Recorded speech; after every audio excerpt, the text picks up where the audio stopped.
네, 오늘 장모님 연결해 보도록 하겠습니다. 토마토 투자자분 박준현 운영력과 오늘 전략자 보겠습니다. 안녕하십니까? 네, 안녕하십니까? 네. 시장이 잘 가다가 또 어제 또 약 막판에 또 이렇게 또 하락을 하더라고요. 네. 어떻게 보셨습니까?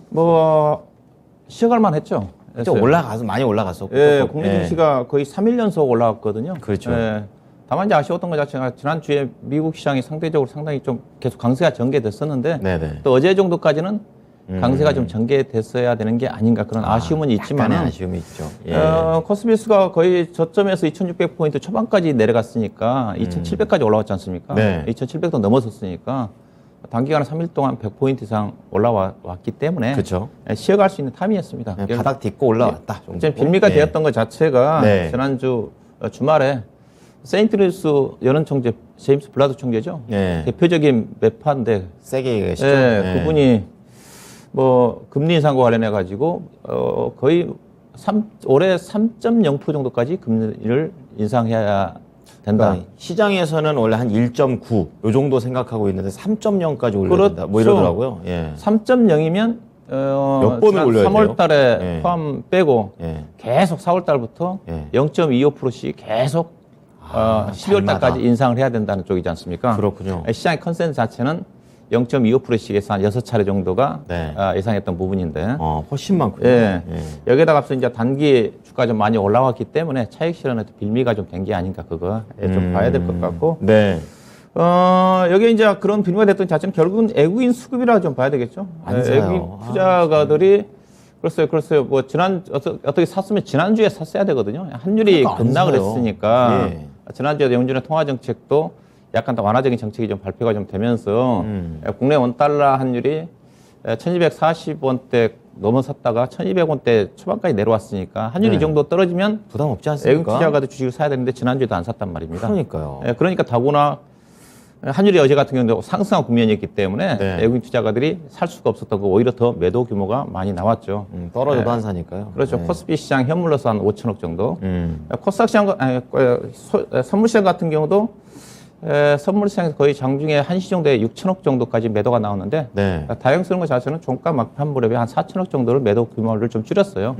그래서 선물 시장에서 약 2,800억 정도 좀 매도가 나오는데 그렇다 하더라도 상당히 매도 규모가 컸다. 그렇죠. 예. 이러다 보니까 현물에서도 매도가 나오고 선물에서도 매도가 나왔으니까 코스피 시장의 시가총액 상위 종목들 떨어질 수밖에 중심으로 해가지고 네. 뭐 일부 종목들 LG 이노텍이라든가 LG 엔솔이라든가 LGI라든가 정의 종목들 올랐지만 시가총액 종목들 대부분이 그런 어떤 영향이 외국인 수급에 영향을 받아서 하락했다고 봐야 됐다고. 반면에 외국인이 중요합니다. 그렇죠. 이제 외국인 수급에서 좀 자유로운 중소형 종목들. 네네. 코스피 시장 같은 경우도 대형주가 0.9% 빠졌지만 중소형 종목 중심의 지수는 플러스 0.4입니다. 그래서 계속 중소형 종목들을 얘기를 하는데 네네. 뭐 중소형 종목들 같은 경우는 차트를 좀 보시게 되게 되면 코스피 시장 내에서도 중소형 종목 같은 경우 보면 지금 4일 연속 양봉입니다. 그렇군요. 이게 코스피의 지수 하락 국면에서 이게 대형주가 지수를 빼고 있다는 거죠. 그럼 지금 시점에서는 중소형 쪽에 가야 되네요. 수급 때문에. 수급 그래서 외국인 때문에. 수급이 네. 들어오지 않는 한 이런 장세가 오늘 또 펼쳐질 수밖에 없는 거죠. 그렇군요. 그다음에 코스닥 시장도 상대적인 강세지 않습니까? 어제 네. 물론 이제 지수가 장중 내내 그래도 코스닥 시장 플러스가 나오다가 지수가 막판에 밀리면서 그랬죠. 그랬는데 코스닥 시장도 상당히 강해요. 이게 20일 평균으로 보면 코스닥 시장의 22동 평균선 지금 89 정도 되는데 지금 918이니까 이동 평균선 한참 위에 있지 않습니까? 그러네요. 근데 코스피 같은 경우 보시다시피 22동 평균선까지 내려왔습니다. 네. 그만큼 코스피 시장이 약하고 코스피 시장 내에서 소형주가 강하고 상대적으로 코스닥 시장이 상대적인 강세 흐름 자체가 여전히 현재까지 네. 진행이 좀 되고 있다. 그렇게 좀 봐야 될 것 같고요. 그렇군요. 코스피 시장의 업종별을 보게 되면 대체적으로 이제 유가 상승에 따라 가지고 원자재 관련 종목, 정유라든가 원자재 관련 종목들이 상승을 했고 오늘도 그러겠죠. 그렇죠. 그다음에 유통주들이 요즘 롯데쇼핑이라든가 네. 이마트라든가 관련된 종목들이 뭐 사회적 거리두기 완화 부분도 어제 발표가 됐지만은 네네. 신정부 윤석열 대통령 당선자의 그 정책 수혜주 쪽 기대감도 대형 있죠. 마트에 대한 규제 완화 예. 그런 어떤 부분들이 작용을 해서 상승했다 봐야 될 것 같고 반면에 코스피 시장 같은 경우 제약이라든가 자동차라든가 네. 건설 관련 종목들이 어제 하락을 좀 주도했다고 봐야 될 것 같고요. 코스닥 시장 같은 경우도 2차 전지 그다음에 최근 우크라이나 사태 이후에 다시 곡물 가격이 꾹틀거리면서 그렇죠. 에그플레이션 관련 종목들, 농업 관련 종목들, 비료 관련 종목들이 강세를 좀 보였고, 네네. 그다음에 코스닥 시장의 하락했던 종목 자체는 어제 메지온이 신약 개발 실패를 얘기 나오면서 하한가 네. 들어가면서 바이오 종목들이 어제 하락이 상당히 컸습니다. 네네.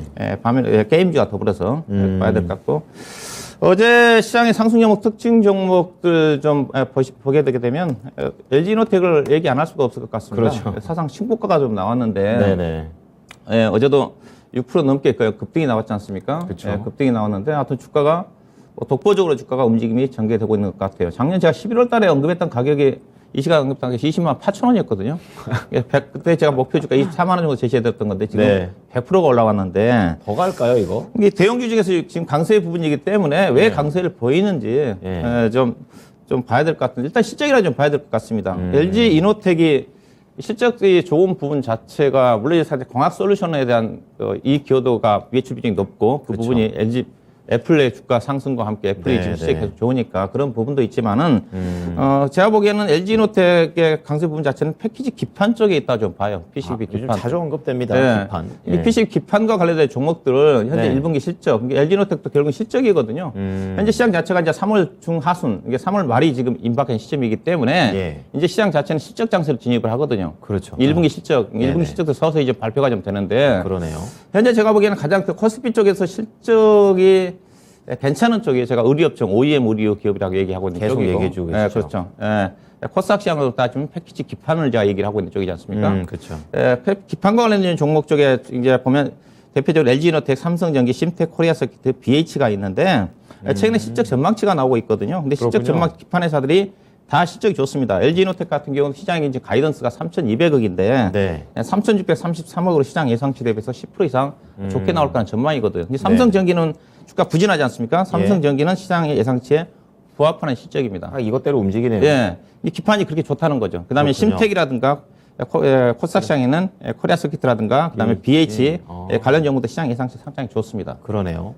예, 현재 LG이노텍 주가 상승 부분 자체는 광학 에너지 광학 솔루션 부분보다는 기판, 이 기판 쪽에다 매출 비중 자체는 10% 정도가 채 안 됩니다. 그렇지만은 영업이익에서 차지한 비중 자체는 거의 30%가 넘어요. 아, 그렇군요. 이제 삼성전기와 약간 차이라고 보시면 될 것 같습니다. 아, 세부적으로는. 네, 삼성전기도 물론 기판이 매출 비중이 있지만은 네. 상대적으로 지금 반도체용 기판 쪽에 대한 이 기여도가 상당히 높거든요. 그 부분이 LG이노텍이 상대적인 그 강점을 지금 가지고 있는 것 자체가 주가 상승 분이고 아무래도 그 다음에 이제 LG이노텍은 향후에 네. 자동차 전장과 관련된 비중 자체가 또 실적 성장을 전개될 수가 있죠. 있는 거니까 이런 또 부분들이 삼성전기에 비해서 LG이노텍의 주가 강세가 차별적인 움직임 전개되고 있는 게 아닌가 봐야 될 것 같은데 네. 예, 그렇게 본다면 LG이노텍은 최근에 집권사 목표 주가 이제 50만 원까지 나오고 있는 쪽인데 일단은 뭐 추경 매수할 부분은 아닌 것 같고요. 그렇군요. 예, 수가 상승 전개될 것 같은데 일단 지금은 이제 삼성전기를 어떻게 봐야 되냐면 개인 시장을 삼성전기를 많이 갖고 있거든요. 네. 삼성전기가 16만 원대인데 삼성전기와 LG이노텍의 차이가 과거의 시가총액 차이로 다니다면 LG이노텍이 삼성전기의 40%밖에 안 됐습니다. 근데 네네. 시가총액이 지금 20% 정도밖에 줄어들었어요. 삼성전기가 정식 시가총액이 12조 원대고 LG이노텍이 9조 6천억이거든요. 많이 따라온 이게 거잖아요. 밸류로 따지면 지금 PR 기준에서 LG이노텍이 9배고 삼성전기가 10배, 11배입니다. 그 삼성전기가 좀 더 비싸네요. 거의 좁혀졌는데 이제 펀드메탈 측면에서 뭐 재무 내용이라든가 삼성전기가 우위니까 네. 현재 밸류로 따지면 이제는 삼성전기와 LG이노텍은 거의 똑같아졌다고 보시면 돼요. 그러면 삼성전기가 현재 시점에서는 무난하게 안정적으로 접근할 수 있는 부분이고 LG이노텍 가지고 계신 분들은 뭐 계속적으로 홀딩하는 관점은 가능하지 않겠나 봐야 될 것 같고 반면에 표를 보시다시피 다른 기판 관련 종목들 어떻게 봐야 되느냐 표를 네. 다시 보여드리면 심텍이라든가 코리아 서킷이라든가 BH라든가 관련 종목들은 여전히 네. 긍정적으로 보시고 업황 자체가 내후년도가 계속 좋으니까 네. 관련 종목에 여전히 관심을 가져볼 필요가 있지 않겠다. 기판 관점 제가 여기서 심텍이라든가 코리아 서킷 같은 경우 제가 언급되고 난 다음에 100%씩 다 올라와 있거든요. 근데 그렇군요. 현재도 배수적 상향이 조정되고 있기 때문에 여전히 PR 7배, 8배밖에 안 됩니다. 더 갈 수 추가적인 있다. 상승이 가능하지 않겠는가 그렇게 보시면 될 것 같고 네. 기타 어제 이제 움직였던 앞다시피 유통 관련 쪽에 이마트 5% 넘게 상승을 했다고 좀 봐야 될 것 같고 그다음에 철강주 중에서 어제 세아제강 지주가 6.3% 정도 올라왔는데 저 어제 철강국정 자체가 나쁘지는 않았거든요. 이 종목도 자주 좀 언급해 주셨던 것 네, 같아요. 제가 이게 세아제강을 제가 추천해 드렸었죠. 그랬죠, 아마 그렇죠. 한 지주가 한 10일 정도 전인가요? 네네. 근데 지주회사를 좀 가지고 왔는데 어제 세아제강도 주가가 3% 정도 올라왔거든요. 3% 올라왔는데 세아제강 지주가 이제 좀 상대적으로 상승폭이 올라와서 제가 가지고 나왔는데 최근에 어떤 철강업종의 여러 가지 분위기가 괜찮은데 무역 확장법 232조를 개선을 추진하겠다 정부에서 그런 미국 발표가 거죠, 있었어요. 그렇죠. 예, 예. 가장 미역 확장법의 수혜를 받을 수 있는 회사가 철강주 중에서도 유전관과 관련된 세아제강이라든가 관련 종목입니다. 유전관. 예. 기름 쪽이군요.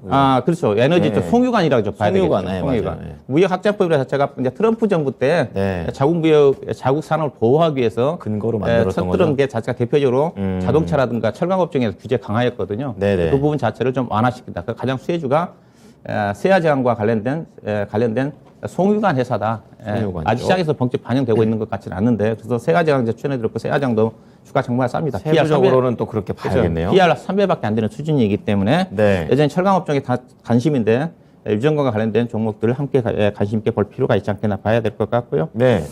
그 다음에 어제 SKC도 아마 4% 넘게 좀 올라갔다고 봐야 될 것 같고 그랬죠. 2차전지 관련 종목 중에 많이 올랐는데 이건 아마 윤석열 대통령 당선자 핵심 경제통이 이쪽 사회이사회다 그런 것 때문에 약간 정책적 이슈도 반영이 된 것 같습니다. 뭐 네네. 기업 내용 자체도 실적 자체도 PR 기준에서 23배밖에 안 되는 수준이기 때문에 2차전지 재료가 좀 관련 몰렸군요. 종목들 뭐 비싼 주가는 좀 아니다 그렇게 네네. 보시면 될 것 같고요. 예. 그 다음에 요즘 LG그룹 주들이 나쁘지가 않는데 LX 쪽에 LX 세미콘을 좀 봐야 될 것 같은데요.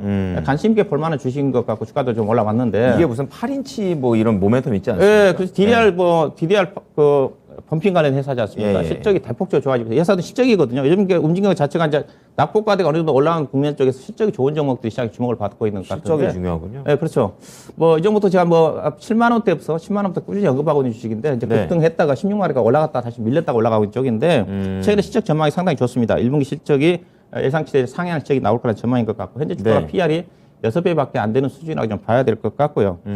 뭐 증권사 측 목표 주가를 이제 24만 원 정도, 23만 원 정도까지 올려놓고 있는 쪽인 것 같은데 네. 충분히 현재 분위기 자체가 이런 쪽에 움직임이 전개되고 있기 때문에 LX 세미콘이라든가 그다음에 DB 하이텍이라든가 뭐 그런 또 종목들이기 때문에 삼성전자나 SK 하이닉스는 수급적인 부담 때문에 못 가고 있는 부분이기 때문에 그쪽으로 오히려 충분히 이 종목 반도체는 추가적인 보자는군요. 상승이 좀 가능하지 않겠는가 그렇게 보시면 될 것 같고 그다음에 이제 5G 관련 종목 중에서 실제 가장 양호한 HFR이 다른 5G 종목들 약세 국면 쪽에서 상승 국면이 정되고 있는데 5G 관련 종목 중에서 독보적인 실적이 좀 좋아지고 있는 종목이기 오랜만에 때문에 5G네요. 봐야 될 것 같고요. 그다음에 어제 이제 상한가 종목 중에서 나왔던 종목 자체가 이제 영산 이전과 관련 수혜주 쪽인 자연과 환경, 네. 그다음에 앞서 얘기했듯이 에그플레이션 관련해 가지고 사료 관련 종목들이 급등이 나오는데 대표적으로 어제 이제 상한가 가장 먼저 들어간 주식이 사료 관련 종목 중에서 현대사료거든요. 근데 네. 이 종목은 이 종목이 상한가 가면서 다른 사료 관련 종목들이 덩달아서 올라간 것 같은데 이 종목을 가지고 나온 이유 자체가 예. 별개로 봐야 된다. 이 종목이 그렇습니다. 사료 관련 종목으로 올라간 게 아니라 네.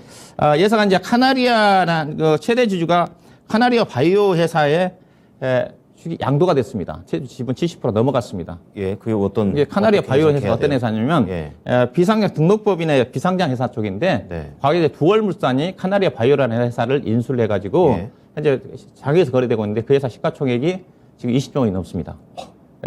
이게 비상장 회사 작년도에 무려 그렇게 커요? 2,600배가 주가 급등한 주식인데 예. 면역 항암제 췌장암과 관련된 아. 재료 갖고 있는 회사가 카나리아 바이오인데 그 회사 쪽에 최대 주주가 주식을 팔았어요. 그랬군요. 예, 현대바이오는 이익이 안 나는 회사입니다. 그렇죠. 거의 시가총액 한 1,300 정도 예, 되는데 예. 이게 종목이 상승을 하니까 다른 사료 관련 종목과 더불어서 상승한 게 아닌가. 이게 이 종목은 그 재료 때문에 이 종목도 오늘 강하게 갈 수가 있는데 다른 사료 관련 종목들은 곡물 가격이 올라간다 그래가지고 기업 실적이 반영되지 않거든요. 그러니까 차별화 장세 나오겠네요. 예, 그렇죠. 제가 이런 게 선연가스가 급등할 때 우리나라 도시가스 판매 회사들 GS라든가 대성 에너지라든가 종목들 사서는 안 된다고 그러지 않습니까? 그런 그랬죠. 종목들 반토막 났거든요. 네네. 수혜주가 아니거든요. 아, 이런 거 보고 알아야겠네요. 예, 아, 그러니까 진짜. 이거 사료 관련 종목들도 네. 물론 곡물 가격 상승에 따라 제품 가격을 반영시킬 수가 있겠지만 제한적입니다. 그 이유는 그렇게 갖다 붙이는데. 네, 그래서 어제 세부적으로 이제 현대사료 움직임 정해서 한일사료라든가 우성사료라든가 관련 종목들이 많이 떨어져 갔는데 그래야겠네요. 이 종목이 올라간다 그래가지고 다른 종목들 사료 관련 종목들 따라가는 것 자체는 알겠습니다. 자제할 필요가 있지 않겠는가? 네, 그렇게 좀 말씀 좀 드리도록 할 거고요. 예. 네, 그래서 어제 시장의 특징 자체는 전체 시장의 수급적인 부분 때문에 대형주 중심의 약세가 지속이 좀 됐고 네. 이슈라든가 영상개발이라든가 그런 에그플레이션이라든가 그런 어떤 종목들과 더불어서 실제적 중소형 종목들의 상승이 돋보였던 그런 장세였다고 요약해 볼 수가 있을 것 같습니다. 네. 자, 그러면 중소형 장세다. 그러면 종목을 잘 골라야 이런 장에서도 좀 수익을 낼 수 있는 그런 상황이 될 텐데요. 전략으로 바로 넘어가 보죠. 어떤 전략으로 가볼까요? 일단은 뭐 시장은 제가 바닥이 나왔고요. 제가 바닥이고. FOMC 이후에 시장은 반전 나올 거라고 그랬고. 네.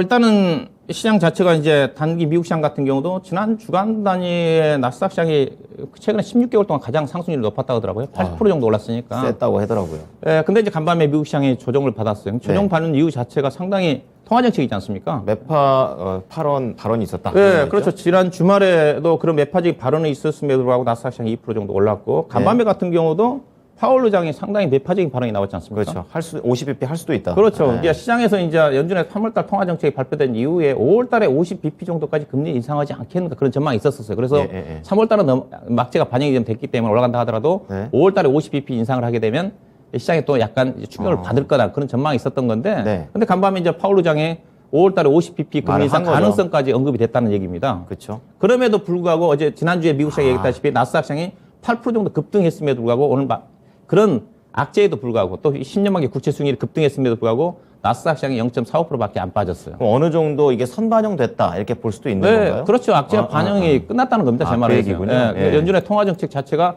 어떻게 보면 이제 향후 이제 5월달에 우려했던 것 자체가 다시 50bp 정도 시장 예상치 0.25였는데 50bp 이상하면 시장 충격을 좀 받을 수가 있었던 건데, 그렇죠. 예, 파월 의장이 발언까지 나왔음에도 불구하고 50bp 가능성에 있으면 미국 시장이 영향을 안 받았어요. 모르던 얘기는 아니니까. 예, 그러면 예. 시장에 영향이 없다는 겁니다. 그래서요. 예. 다만 이제 여전히 원자재 가격이 상승하고 있는 그런 부분이기 때문에 부담을 가질 수밖에 없어요. 예. 물가 불안이 연준의 통화정책 부분 자체가 결국은 에너지 가격 상승 부분 자체가 좀 반영되고 있는 그런 연준위원들 발언이기 때문에 네. 그렇지만 시장의 큰 약재는 아니다. 예, 그런 관점에서 보셔야 좀 될 것 같고요. 알겠습니다. 예, 그래서 시장은 반등입니다. 어제 또 국내 시장 자체는 그런 나스닥 선물 시장의 하락 부분 자체를 선 반영해서 빠졌기 때문에 오늘 뭐 제가 보기에는 뭐 약세 출발 소폭 코스피 약보합 정도 마이너스 뭐 5포인트라든가 7, 8포인트 하락 출발할 것 같은데 네네. 대체적으로 완만한 상승 흐름은 전개되지 않겠는가. 일단 시장으로 따지면 2760포인트 정도 전후까지는 낙폭 과대 종목 중심의 반등이 전개되지 않겠나 생각이 좀 되는데 2760이요. 근데 국내 시장 자체가 문제가 계속적으로 얘기하고 있는 자체가 결국 외국인 수급이거든요. 그렇죠. 와야죠. 외국인 주식을 왜 안 사느냐. 예. 저는 이제 이 시간을 통해서 외국인 투자가 주식을 안 살 거라고 계속 얘기하고 있지 않습니까? 네, 그렇습니다. 2년 전부터 얘기했거든요. 외국인 투자가들이 국내 시장에서 주식을 안 산다. 앞으로도 안 살 거다. 사더라도 제한적이다. 그런 부분인데 근거는 제가 이 표거든요. 제가 공개 방송을 통해서 자주 언급한 부분이긴 한데 외국인 투자가들이 국내 시장에 차지한 시가총액 비중을 좀 보면 알 수가 있을 것 같은데요. 네. 현재 코스피 시장의 시가총액이 2,100조 원입니다. 네. 외국인 투자가들이 현재 국내 시장에서 코스피 기준에 31.8% 정도 가지고 있어요. 보시게 되면 3분의 1 갖고 과거 있군요. 이제 외국인 투자가들이 우리 국내 시장 가장 비중이 많았던 자체가 우리나라 중국발 영향으로 해가지고 고도 성장할 때 2006, 7년도거든요. 그때 43% 정도까지 가다가 코로나 이전에 약 39% 정도까지 올라갔다가 현재 지금 31.8% 정도까지 떨어졌는데. 저희 저 표군요. 네, 그렇죠. 이건 이제 성장률이 높으면 외국인 투자 비중이 높아지는데요. 우리나라 성장률이 지금 선진국형으로 가면서 지금 저성장입니다. 3%대에 봤기 때문에 3%밖에 성장하지 않기 때문에 네. 이 성장률도 제한적이에요. 그러면 비중이 잠깐 줄어들어요. 그런 여기다가 거군요. 국내 비중이 줄어들 수밖에 없는 것 자체가 우리나라가 신흥국 시장이지 않습니까? 그렇죠. 신흥국 시장에서 가장 차지하는 비중이 가장 큰 게 중국입니다. 네. 중국의 A주가 언제 편입이 됐냐? 네. 2018년도입니다. 예, 예. 그때부터 편입이 시작이 됐고 그때 사우디도 편입이 시작됐거든요. 그러면서 신흥국 캐파는 제한적인데 중국을 자꾸 늘려야 되거든요. 중국의 시가총액 지금 차지하는 비중 자체가 20%도 시작해가지고 네. 지금 약 30% 정도까지 올라와 있는데 계속 44% 정도까지 비중 확대합니다. 단계적으로. 그럼 어디선 빼야 된다는 그렇죠. 얘기네요. 빼야 되는 게 어디를 빼느냐? 우리나라하고 대만 중심으로 빼앗아 나가는 겁니다. 그다음에 사우디도 편입을 해야 되고 계속 지금 그래서 우리나라 현재 시가총액 비중이 12% 정도 되는데 10% 정도까지 떨어질 거라는 전망이거든요. 중국은 44, 현재 지금 30%대에서 44%가 올라갑니다. 안 늘어난다는 거죠. 그렇군요. 결국은 그래서 우리나라 시장이 상대에서는 그래서 MSCI 선진국으로 가야 된다는 얘기가 나오는 거거든요. 어정쩡하게 끼어 있는. 네, 그래서 선진국으로. 그래서 국내 시장 자체 외국인 투자가들이 살 수 있는 캐파 자체가 제한적이다. 예. 더구나 지금 금리 인상 국면이기 때문에 선진국적으로 자금이 빠져나가는 시점인데 국내 시장 신흥국적으로 들어가기는 쉽지 않다는 거죠. 이래서 지금 대형주들이 상대적인 약세 흐름이다. 외국인 수급이 들어오지 않는다. 결국은 국내 수급 기반이 좀 좋아져야 될 것 같은데 현재는 그래도 유동성 축소 국면이기 때문에 수급이 들어오기가 쉽지 않다는 시각입니다. 그래서 그렇군요. 제가 예. 시장을 얘기를 할 때 수급 주체 부족 때문에 외국 수급도 제한적이기 때문에 결국 무슨 말이냐? 지금은 지수보다는 종목 중심으로 대응을 해야 된다. 그래서 앞서 얘기했다시피 코스피의 대형주가 계속 약세고 코스닥 시장이라든가 코스피 시장 내에서도 중소형 종목들이 상대적인 강세다. 같은 업종 내에서도. 그렇군요. 그런 관점이기 때문에 앞으로도 시장 자체는 외국인 수급이 개선이 뚜렷하게 개선된 조짐이 보이지 않는 한 종목 중심의 대응이 필요하지 않겠는가 봐야 될 것 같고요. 그렇게 본다 한다면 결국 이제 관심 자체는 실적 성장 중소형 종목이고요. 또 네. 이슈 대통령 당선자의 5월 10일 출범을 앞두고 정책 관련 수혜주 종목들 중심에 원자재 관련 종목이라든가 그런 어떤 종목들 중심에 대응이 현재로서는 유리하지 않겠는가 좀 봐야 될 것 같고 그래서 관심은 업종으로 코스피 쪽에서는 IT고요. 그다음에 코스피 시장 내 업종 쪽에서는 여전히 업황이 가장 괜찮은 게 철강이거든요. 네. 경기 관련 쪽에서는 철강이고 그다음에 이제 원자재 가격이 다시 상승하고 있는 부분이기 때문에 원자재 관련 수요 종목들, 상사 관련 종목들, LS 인터내셔널이나 뭐 그런 어떤 관련 상사 종목들, 쪽, 예. 그렇죠. 비철금속도 나쁘지 않을 것 같고요. 그다음에 건설 관련 쪽은 정책 관련 수혜주기 때문에 대형 건설주는 조정을 받는데 중소형 건설주는 탄탄하거든요. 네. 그런 부분입니다. 이게 건설주 내에서도 대형 건설, 현대건설이라든가 GS건설보다는 중소형 건설주 쪽에 관심이 더 유리하다는 쪽이고요. 그다음에 건자재, 건설기계, 그다음에 아까 OEM 의력 관련 종목도 최근에 니켈 가격이 많이 떨어지고 있기 때문에 2차 전지 관련 종목들 급락하더라고요. 추가적인 반등이 좀 나올 것 같고요. 그다음에 앞서 패키지 기판, 그다음에 자율주행과 관련된 애플과 모멘텀이 다시 좀 부각되고 있는 것 같기 때문에 그쪽에 관심을 가져볼 필요가 있지 않겠나 봐야 될 것 같습니다. 네. 자, 세부적으로 쪼개봤는데 그럼 종목으로는 또 어느 쪽이 있는지 우선 어떤 쪽으로 좀 관심을 갖고 계십니까? 네, 그래서 코스피 쪽의 관심은 무난한 주가수 정부 자체가 코스피 쪽에서 업황으로 따지면 현재 실적이 이제 주목을 해야 되기 때문에 철강 업종으로 좀 보고 있습니다. 앞서 좀 얘기 또 해주셨는데 좀 자세히 볼게요. 철강 업종은 제가 뭐 꾸준하게 얘기하고 있는 업종이고 앞서 이제 일주일 전에 세아제강도 언급해 드렸었지만은 이게 최근에 철강 제품 가격이 상당히 강세입니다. 주요 철강 제품 가격이 4월 달 들어서 가격을 다 인상을 하고 있는 쪽이 있거든요. 대표적으로 세계 최대 철강 생산국인 중국 같은 경우도 PMI 지표가 좀 많이 올라와 있는 쪽이고 여기다가 러시아 사태로 인해 가지고 러시아가 우크라이나가 주요 특히 러시아 같은 경우가 철강 수출 세계 4위권 정도 되거든요. 수출 중지. 그다음에 우크라이나도 한 10위권 정도 되는데 이것 때문에 수급이 타이트해지면서 유럽의 철강 중심으로 해가지고 좀 강세거든요.